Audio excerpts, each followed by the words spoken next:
encourage you to come in and visit JJ.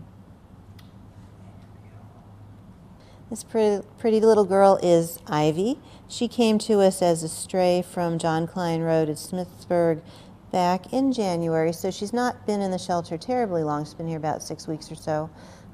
She is your basic domestic longhair, black and white, and she came in a trap. And one of the things I love about our shelter is our progressive thinking. Sometimes domestic cats do wander into traps. Just because a cat arrives at the shelter in a trap doesn't mean it's feral, doesn't mean it's wild. It just means it might have been wandering and it smelled food and walked into a trap. So that's how Ivy came to us. She is going to be living with JJ, the cat that we just looked at, in our kitty cabana. So JJ is going to have the lion's share of the kitty cabana to start with. We're going to put Ivy in what we call our transition cage. So for about 10 to 14 days, they can acclimate to one another.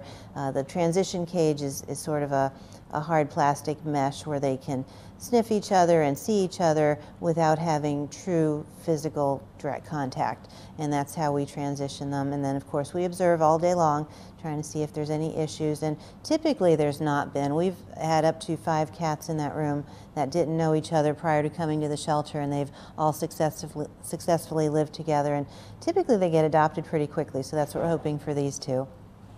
But Ivy, again, she's an adult. Her adoption fee, as it is for all of our adult cats, is $97.50.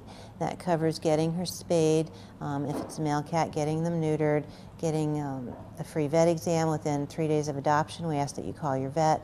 We microchip every animal that leaves here, whether they're returned to owner or adopted, and we register that microchip as well. Microchipping is a 2-part process. You want to implant, but then you want to make sure that that information is registered, because the chip only emits a number.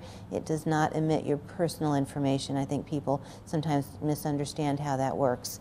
We do have microchip clinics through the year. You want to check with us and see if we have one coming up. And if you're interested in getting your pets microchipped, we can do that for you at $15, which is really a deal.